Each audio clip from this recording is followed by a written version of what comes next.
Hello, today we're going to be taking a look at the humidifier. It is the Airstream YOM2. It is also known as the Y&O Whole Home Humidifier. And at this time, I'd also like to thank Y&O, that's the brand, for giving me this product to take a look at with you all today. And if you want to jump around to different sections, I'll have it in the video description down below. We're going to open up, take a look at the product, take a look at how you would actually have to maintain it, clean it, as well as some basic performance for how it does compared to, well, other humidifiers I've owned and my thoughts about it. Inside the box, we got the owner's manual and we got the humidifier. All right, I'm gonna be learning this on camera as we go along. So I pushed in on this and the top lifts right away, or right off. So this is gonna be where the steam comes out, and it has a warning label saying hot surface, do not touch. This is a heated humidifier, unlike the cool mist ones I've taken a look at before. All right, so inside we got these two sides to the container and this bag. The bag contains our power cables, so that's good. I was kind of wondering where they were. On the outside, if we pull it over, we do see the power cable right there. We may recognize that plug for most PC components. So this is a bigger, beefier humidifier. So rated power usage is between 350 and 1,000 watts. Weight when full is going to be like 12 pounds. Tank capacity is 2.64 gallons. So this really is a whole home humidifier. Taking out the containers, I'm going to go with the practice of trying not to touch the inside because our hands are dirty, tend to carry a lot of grease and oils and bacteria and stuff. And you really just don't want anything growing inside your water tanks. All right, so at the bottom here, I'm going to have to clean that a little bit. So those are going to be there to measure the height of the water inside of it. And I guess it's two for redundancy purposes, so that it knows whether it's full or not, so that it knows to run the heat and run the humidifier or not. So you do want to keep them installed. Over here we have, I guess the heating element is down there with how the steam comes up. So it just will come up this. It's got a little rubber gasket here on the top. And I see a little valve. It's right there, little opening. I assume that must be where the water goes in from. So all in all, not too many moving parts that I can see on the surface. Humidifiers like this can ease discomfort of dry air. However, many traditional humidifiers focus solely on increasing humidity, overlooking crucial impact of water quality on indoor air. Users unaware of this issue use basic humidifiers that inadvertently released pollutants into the air due to poor water quality. In dry environments, warm steam penetrates the skin more effectively than cool mist humidifiers, opening the pores and boosting circulation, allowing for deeper absorption of clean moisture for longer lasting hydration. Compared to cool mist humidifiers, steam-based models produce a greater volume of evenly distributed moisture. The boiling process naturally kills bacteria and impurities in the water, promoting cleaner air. When water is heated, steam rises while heavier impurities remain at the bottom, ensuring release. The steam is cleaner. A high temperature also kills bacteria before the steam is released, which is key for preventing bacterial growth inside the humidifier. However, minerals left behind can accumulate over time in the form of scaling, so make sure you clean it regularly. So again, the main pros of this is that it purifies the water to 99%, unlike cool mist humidifiers. Fine steam and fast humidification around your room environment. Temperature control. Output temperature is 122 degrees Fahrenheit. No filters, no bacteria, and it maintains itself. 10-liter capacity for over 1,000 square feet in the house. Its cons: higher power consumption than cool mist humidifiers, as well as an increase in that noise level, and it takes time to heat up before the steam is released. Other key features of this humidifier: it delivers up to 1,200 milliliters per hour of mist, 6 times faster than conventional ultrasonic humidifiers. Enhanced mist distribution because it heats up quickly and the mist is finer. It should distribute at an even better rate because it's in the warm air. It's got that health focus because it's boiling water, so it's killing bacterial growth, so there should be nothing growing inside of it. We'll cover how to clean it just in case that does happen somehow, some way, or somehow. Low maintenance design with dual 10-liter removable water tanks for easy refilling and cleaning of the water tank. Pure mist output converts standard tap water into cleaner, more pure mist without additional filtration, ensuring consistent performance with minimal upkeep. Adjustable humidity level for high, medium, and low, depending on what you need. Child safety locks, so they won't adjust the panels.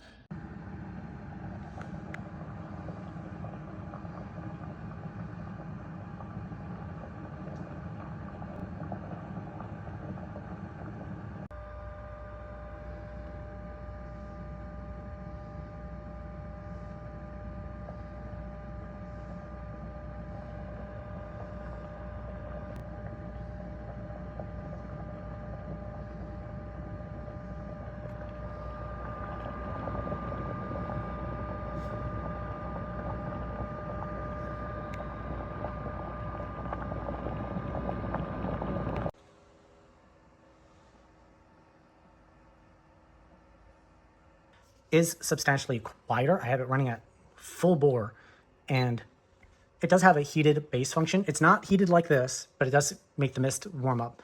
Changes no noise level in it whatsoever. So this is a substantially quieter unit than having a heated one where you get the boiling sound.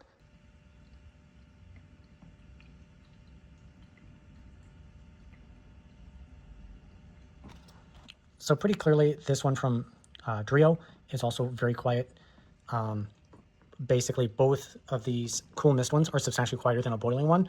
But the advantage with the cool one is that the water mist coming out isn't as nearly as hot. It isn't hot at all, so it's not going to have any burn, no chance for burning. But heated ones allow for better dispersal and should improve the humidity across the room more easily than a cool mist one, where I can actually see it wafting down, while this seemed to just disperse into the air everywhere. So each type has their own advantages and disadvantages.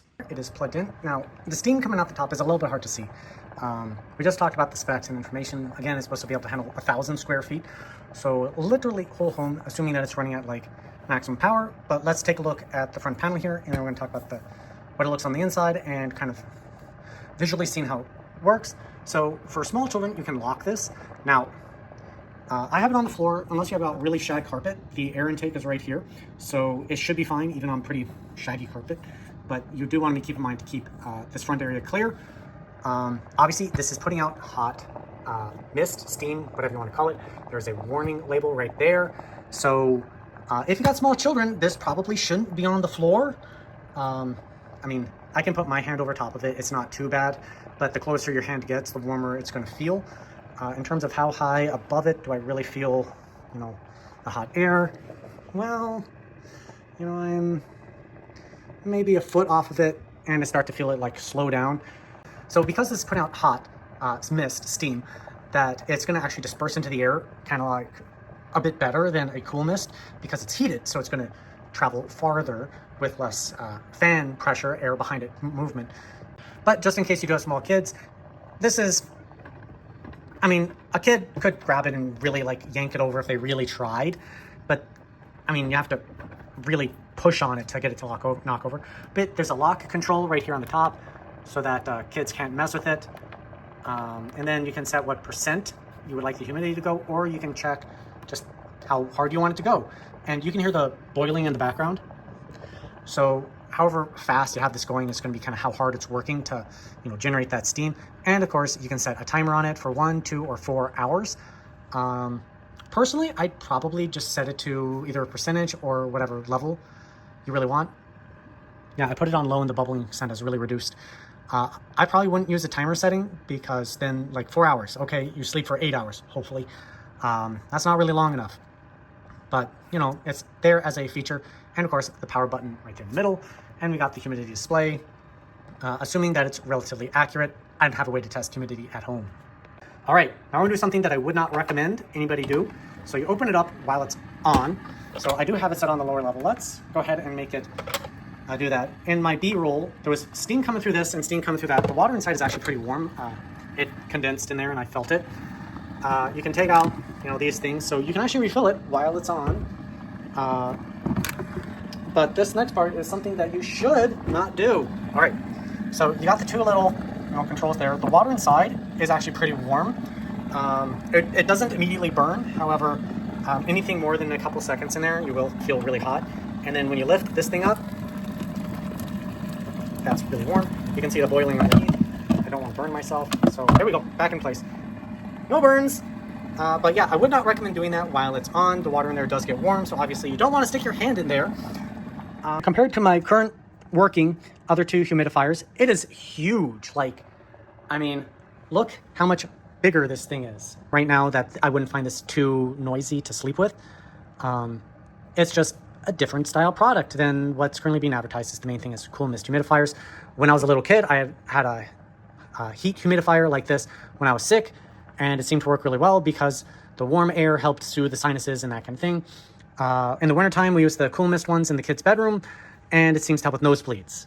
So this should help with, all of the above. I'm not a medical expert. Do not take everything I say with a grain of salt, where it's just my own personal experience with regard to that. All right, now I'd like to talk about maintaining this. So it is completely dry right now, so that way I don't make a mess, but you pop it off. All right, now I've got these two tanks. Take it out, and this is also what you do for winterization. You'd wipe the inside, wipe the outside, make sure it's completely dry, let it dry out the bottom where the filter is, down there. In case of any scaling on either one of these, so again, you would wipe both of them dry. In case of any scaling, so that's white residue, scaling, buildup of minerals that you might find on the inside. The instructions do say to use natural detergent, so Dawn would do just fine, and use a soft sponge, and you can wipe out the inside and the outside, and this is to prevent it from sticking to the plastics. In my experience, white vinegar does a pretty okay job. If you notice any pink mildew, you can go ahead and put the alcohol in the bottom of it, rinse it out with soap again, so that way there's no alcohol residue on any of the rubberized components that can cause them to break down. And you come in here, and the same sort of thing on these bottom areas. You would wipe it down, dry it out. If you notice any buildup of that scaling, you use a sponge and detergent and you wipe it out as best you can. These pieces don't appear to be removable at all. So if you notice any pink mildew, mold, whatever you want to call it, growing around there, you may just need to put a little bit of alcohol down there just to kill it. Rinse it out again. Soap should do the trick. Then you have this component where it's the funnel to allow the steam come out. So you would pop this out. And the same rules apply. You notice anything growing inside of it, you may want to just cover up the end, and filling it with alcohol might be pretty hard. But I would use like saran wrap. I'd take this rubber piece off, put saran wrap on the end of it, and then just shake it really good, and sealing both sides, and that should, coat it and make sure that no alcohol will grow, or no alcohol, no mold will grow inside there. And again, all these components you want to make sure are completely dry when you're winterizing. Winterizing and maintaining it are basically the same process. It's just when you're winterizing it, so I should say summarizing it, because you're going to store it for the summer, right? You want to make sure that there's no liquid left. When you're just doing stuff for weekly, monthly, weekly, hopefully every weekly or bi-weekly maintenance, having a little bit of moisture on the outside is going to be okay. All right, now we're doing the hot plate. For the hot plate, the same rules apply. You put a little bit of detergent, you wipe it off in there, and it's good to go. You notice any bacterial buildup in there, and you can use alcohol. That is just a metal plate, so that's completely fine. Summarizing it, so you're gonna store for the summer basically. Just make sure it's completely dry once again. And the rubber component right here, you want to take that off so it doesn't get damaged by any alcohol or anything like that. And that should be all the maintenance for this. I'm sorry, there was one more piece of maintenance that I almost forgot about. So right down here is the air vent. So this allows it to breathe, and you pop that off. And if you notice any dust or anything like that, you can just use compressed air or whatever like that, blow it out. Hopefully none got inside there. I don't know where the outlet is, but maybe a vacuum could suck out that side of it. And that is maintaining this thing. Now, this isn't a full-blown review like my general product testing was. I received this product from the brand. It's relatively expensive at $300, and sales do happen.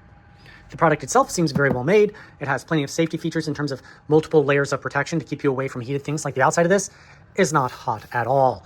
The hot areas are perfectly labeled, and even the hot area right here isn't necessarily too bad. Not going to receive any burns, at least immediately. You should be able to catch them before any children do get burned. But note that it is hot mist, and hot mist is potentially hot. So would I recommend the product? I think it's worth taking a look at. It is up to you to decide whether you want a cool mist one that's cool mist with a heating option, or a heated mist, so it's actually hot mist coming out the top from boiling water. If you're in the market for a humidifier, you want something that actually puts out heat in the humid air, so that it helps disperse into the air around it a little bit more easily than a cool mist. Cool mist is very good at the specific location of the humidifier as the main humidifier you want. Each has their own advantages and disadvantages, and it's up to you to decide what is the best option for you. So I hope you do take a look at this, and I'll have the links for it in the video description down below.